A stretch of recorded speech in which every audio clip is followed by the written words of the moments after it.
ಮಧ್ಯಮ ವಯಸ್ಸು, ಟೆಕ್ಕಿ ವೃತ್ತಿ, ಮುದ್ದಾದ ಸಂಸಾರ, ಹತ್ತಾರು ಕನಸು. ಆದರೆ ಈ ಭಯೋತ್ಪಾದಕರು ಅದೆಲ್ಲವನ್ನು ಕೂಡ ನಿರ್ನಾಮ ಮಾಡಿದರು. ಪುಟ್ಟ ಕಂದಮ್ಮನ ಎದುರೇ ಇವತ್ತು ಅಂತ್ಯಕ್ರಿಯೆ ಭರತ್ ಭೂಷಣ್ ಅವರದು ನೆರವೇರಿದೆ.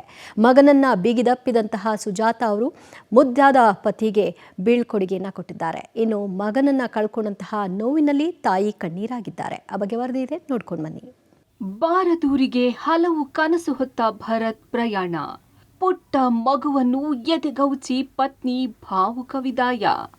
ಎದೆಮಟ್ಟ ಬೆಳೆದಿದ್ದ ಮಗನ ನೆನೆದು ತಾಯಿ ಕಣ್ಣೀರು. ಆಕ್ರಂದನದ ನಡುವೆ ಭರತ್ ಅಂತ್ಯಕ್ರಿಯೆ.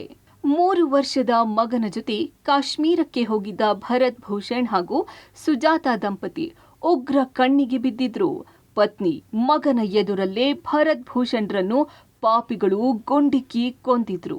ಕಾಶ್ಮೀರದಿಂದ ಭರತ್ ಭೂಷಣ್ ಮೃತದೇಹವನ್ನು ಬೆಂಗಳೂರಿಗೆ ತರಲಾಯಿತು. ಮತಿಕೆರೆಯ ಭರತ್ ಭೂಷಣ್ ನಿವಾಸದಲ್ಲಿ ಮೃತದೇಹದ ಅಂತಿಮ ದರ್ಶನಕ್ಕೆ ವ್ಯವಸ್ಥೆ ಮಾಡಲಾಗಿತ್ತು. ಹಲವು ಕನಸು ಕಟ್ಟಿಕೊಂಡಿದ್ದ ಭರತ್ ಬಾರದೂರಿಗೆ ಹೋಗಿದ್ದು ಕುಟುಂಬಸ್ಥರು ಕಣ್ಣೀರ ವಿದಾಯ ಹೇಳಿದ್ರು. ಸಿಎಂ ಸಿದ್ದರಾಮಯ್ಯ, ರಾಜ್ಯಪಾಲ ಥಾವರ್ ಚಂದ್ ಗೆಹ್ಲೋಟ್ ಸೇರಿದಂತೆ ಹಲವು ರಾಜಕೀಯ ಗಣ್ಯರು, ಮುಖಂಡರು ಅಂತಿಮ ನಮನ ಸಲ್ಲಿಸಿದ್ರು. ಮನೆ ಬಳಿ ಕುಟುಂಬಸ್ಥರ ಪೂಜೆ ಬಳಿಕ ಹೆಬ್ಬಾಳ ಚಿತಾಗಾರಕ್ಕೆ ಆಂಬ್ಯುಲೆನ್ಸ್ ಮೂಲಕ ಪಾರ್ಥಿವ ಶರೀರ ತರಲಾಯಿತು. ಕುಟುಂಬಸ್ಥರ ಕಣ್ಣಾಲಿಗಳು ತುಂಬಿಕೊಂಡಿದ್ದವು. ಭರತ್ ಭೂಷಣ್ ನೆನೆದು ಕುಟುಂಬಸ್ಥರ ಕಂಬನಿ. ಪೊಲೀಸ್ ಗುಂಡಿನ ಸದ್ದಿಗೆ ಉಗ್ರರ ದಾಳಿ ನೆನೆದು ಸುಜಾತ ಕಣ್ಣೀರು.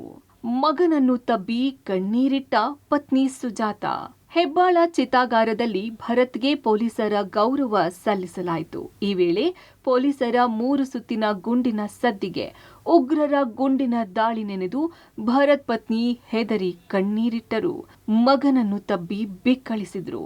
ಈ ವೇಳೆ ಸಂಬಂಧಿಕರು ಸುಜಾತ ಕಿವಿ ಮುಚ್ಚಿದ್ದು ಉಗ್ರ ದಾಳಿಯ ಭೀಕರತೆ ನೆನಪಿಸುವಂತಿತ್ತು.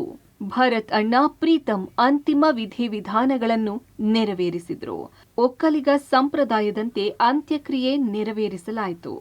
ಒಟ್ಟಾರೆ ರಕ್ತ ಪಿಪಾಸುಗಳ ಕೀಚಕ ಕ್ರೌರ್ಯಕ್ಕೆ ಜಗತ್ತು ಅರಿಯದ 3 ವರ್ಷದ ಮಗ ತನ್ನ ತಂದೆಯನ್ನು ಕಳೆದುಕೊಂಡಿದ್ದಾನೆ.